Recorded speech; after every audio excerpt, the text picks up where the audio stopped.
चलिए बच्चों, आज मैं आप लोगों को क्लास 12th मैथमेटिक्स में एक चैप्टर है जिसका नाम है इंटीग्रेशन, समाकलन। आज हम आप लोगों को समाकलन का एक चैप्टर शुरू करते हैं। पहले उसका बेसिक कंसेप्ट समझेंगे, फिर उस पर जितने भी क्वेश्चन होंगे वन बाय वन करके मैं आपको करवा दूंगा। आपका जो चैप्टर होगा वो क्या होगा? समाकलन होगा।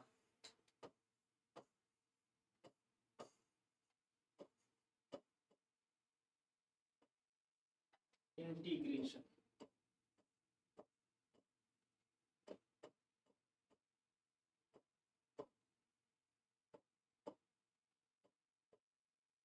ये समाकलन किसका पार्ट है?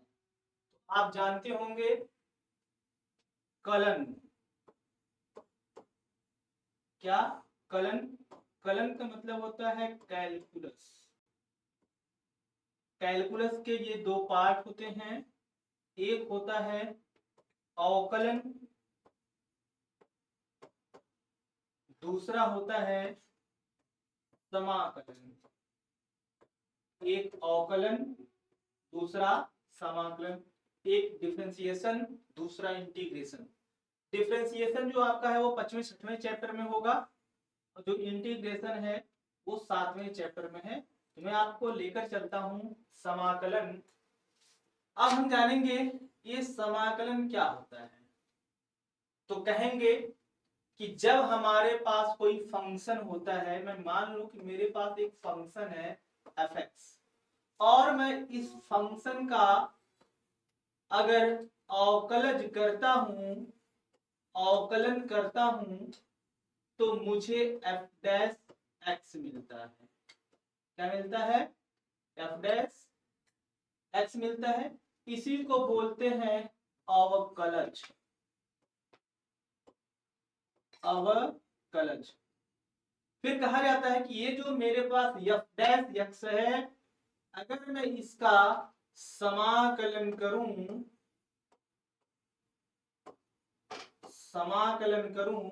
तो मुझे f डैश x मिलेगा। तो दोनों एक दूसरे के विपरीत हैं। तो मुझे क्या सीखना है? समाकलन। समाकलन के एक दूसरा नाम और है प्रति अवकलज। प्रति अवकलज। ठीक, तो चलिए शुरू करते हैं। प्रति अवकलज या समाकलन क्या होता है? देखिए, समाकलन का एक सिंबल होता है, आप इस तरीके से बना लेंगे। कहा जाए कि अगर कोई फंक्शन इस तरीके से मुझे दिया गया हो और इसके साथ dx लगा, कहा जाए कि इसका x के सापेक्ष विद रिस्पेक्ट टू x के सापेक्ष इसका समाकलन किया जाए तो इसका जो फार्मूला बनता है, कहेंगे ये जो x के पावर n है, इसके पावर में एक ऐड हो जाएगा और उसी पावर को यहाँ नीचे हम डिवाइड कर देंगे और एक कांस्टेंट का प्रयोग करेंगे। कांस्टेंट आप c मान सकते हो, k मान सकते हो, दोनों में से कुछ भी मान सकते हो। तो ये समाकलन का बेसिक सब फार्मूला है, और मैं आपको पहले बेसिक फार्मूला, उस पर बेस्ड जो क्वेश्चन होगा उसको मैं आपको बता देता हूं। ठीक है, तो चलिए, आपने सीखा integration of x to the power n dx equal to x के power n plus 1 upon x n plus 1 plus c। इस पर एक क्वेश्चन लगाइए। क्वेश्चन कहा जाए कि समाकलन ज्ञात कीजिए या समाकलन कीजिए किसका? x to the power 5 dx। x के पावर 5 dx का समाकलन कीजिए। तो कहेंगे, हमने यहां पर इस फार्मूले को देखा और इसका हम प्रयोग करेंगे। कहेंगे जो भी पावर होगा इसके पावर में एक जोड़ देंगे, ठीक, और उसी से भाग दे देंगे, ठीक, और एक कांस्टेंट लगाएंगे c। तो आपका हो जाएगा x to the power 6 upon 6 plus c। ये इसका क्या हो जाएगा? समाकलन हो जाएगा। ठीक, क्लियर है, समझ में आ रहा होगा। एक दूसरा क्वेश्चन जरा आप कीजिए।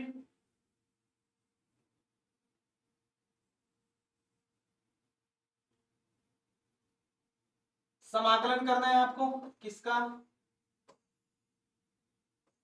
x के पावर 6 dx। तो इसका समाकलन क्या होगा, कहेंगे जो पावर होगा उसमें एक जोड़ देंगे, x के पावर 6 प्लस 1 अपान 6 प्लस 1 प्लस c, क्या हो जाएगा, x के पावर 7 अपान 7 प्लस c, ये इसका समाकलन हो जाएगा। दूसरा क्वेश्चन थोड़ा सा बदलता हुआ रूप इसका, जैसे कह दे समाकलन करना है 2x के पावर 3 dx। तो आप यहां समझिएगा, अगर x के पहले कोई कोफिशिएंट कांस्टेंट टर्म हो उसको मैं पहले लिख सकता हूं, ये जैसे ये 2 है, ये कांस्टेंट टर्म है, इसको पहले लिख दिया, ये हो जाएगा 2 इंटीग्रेशन ऑफ x के पावर 3 dx। ये आपका हो जाएगा 2 इंटू x के पावर 3, यानी पावर में एक ऐड करेंगे, x के पावर 4 अपान 4 प्लस c, ये कैंसिल आउट होगा, 2 1 जा 2 2 जा, ये आपका हो जाएगा x के पावर 4 अपान 2 प्लस c। ठीक, आगे चलिए एक दूसरा क्वेश्चन करिए।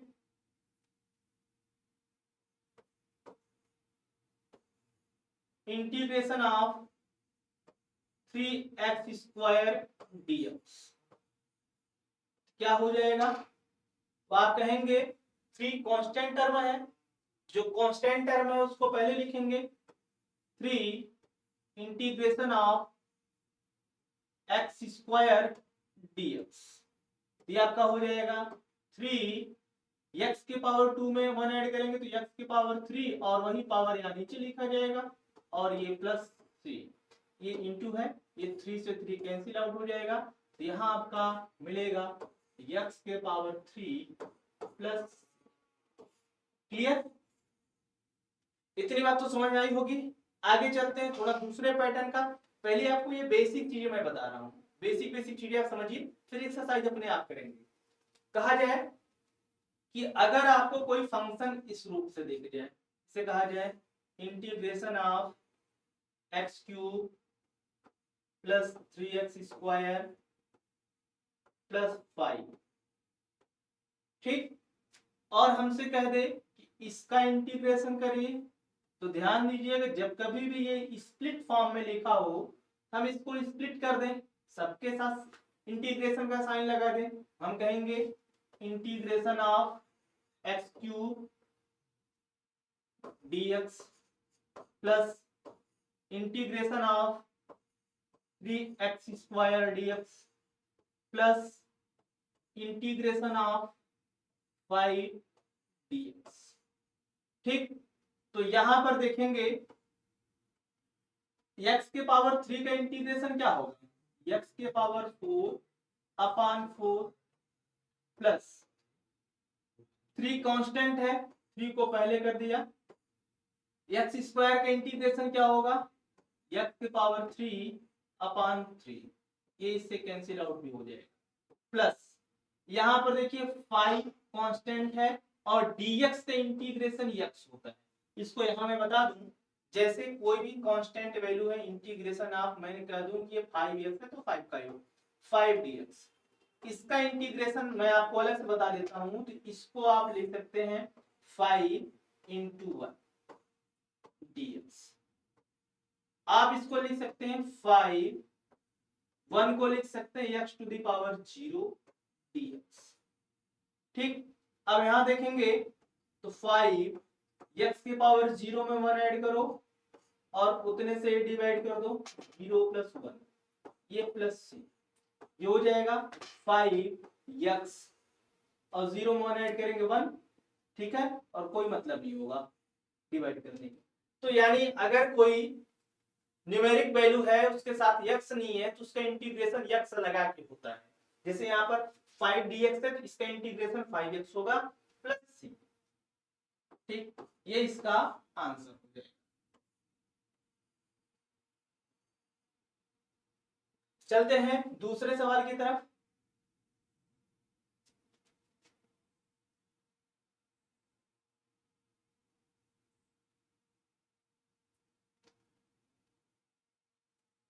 एक मुझे करके बताइए, integration of 3x² plus 5x plus 5x कितने का है dx। तो स्प्लिट करिए इसको, ये हो जाएगा integration of 3x² dx plus integration of 5x dx। तो आप कहेंगे ये 3 इंटू x² का इंटीग्रेशन क्या होगा, x के पावर 3/3, पावर में एक ऐड करके उसी से डिवाइड करना है, प्लस 5 इंटू x का इंटीग्रेशन क्या होगा, इसका पावर 1 माना जाएगा, 1 में 1 ऐड करेंगे तो 2/2 और एक कांस्टेंट टर्म लिखेंगे। ये हो जाएगा आपका 3 से 3 कैंसिल आउट, यहाँ पर हो जाएगा x के power 3 plus 5/2 x² plus c, इसका इंटीग्रेशन ये। ठीक है, इतनी बातें तो आपको समझ में आई होंगी। आगे चलिए, एक क्वेश्चन थोड़ा दूसरे पैटर्न का है, उसको समझिए। अभी सारी चीजें बेसिक बता रहा हूं। Integration of x² plus 5x plus 6 upon x plus 3, जरा इसका इंटीग्रेशन आप लोग सीखिए। ध्यान दीजिए, जब कभी कभी इंटीग्रल वैल्यू इस तरीके से आपको दिखे तो आप इसको डायरेक्टली सॉल्व नहीं कर सकते, या कोई इसका नियम भी नहीं है। इसके लिए आपको क्या करना पड़ेगा, इसको सीखना पड़ेगा कि अगर ऐसा आता है इसको किस तरीके से हम सॉल्व करेंगे। इसको फैक्टर में करिए। जैसे इसको अगर मैं फैक्टर में करता हूं तो ये आपका क्या हो जाएगा, integration of x² plus 3x plus 2x plus 5 whole upon x plus 3 into dx। इसके बाद हम करेंगे इंटीग्रेशन ऑफ इन दोनों टर्म को एक साथ, इन दोनों टर्म को एक साथ, x कॉमन किया तो मिलेगा x प्लस 3 प्लस 2 कॉमन किया तो मिलेगा, यहाँ पर 6 था भाई, ये 6 हो जाएगा,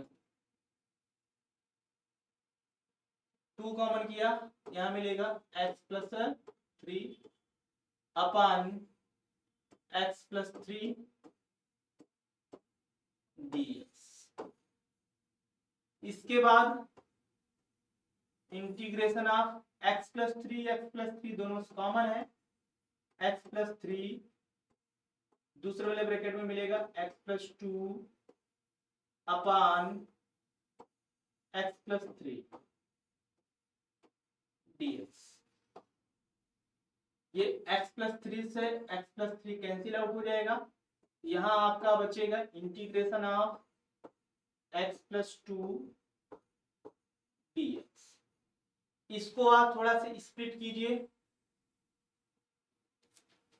आप इसको थोड़ा सा स्प्लिट करेंगे, ये हो जाएगा x dx plus integration of 2 dx।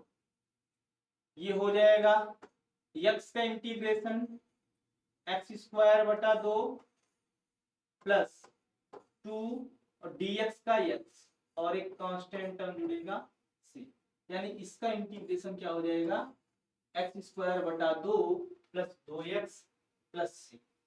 Clear है, इतना नोट कर लीजिए आप लोग।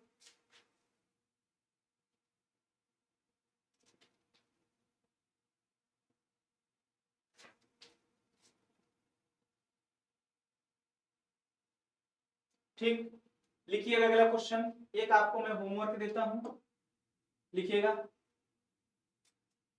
इंटीग्रेशन ऑफ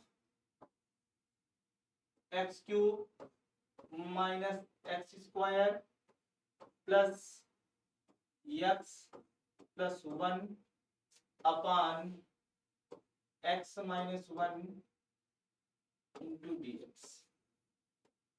ठीक, थोड़ा सा मैं क्वेश्चन देख लेता हूँ, यही है कुछ और है। X cube minus x square plus x minus 1। ठीक, यहाँ पर -1 है,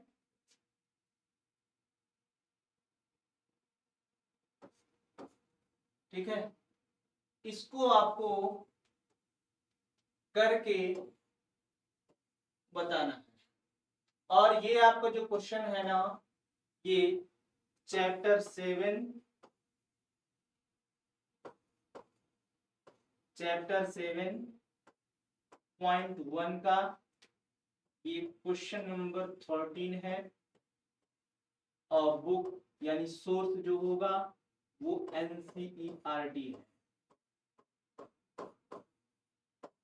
क्या है?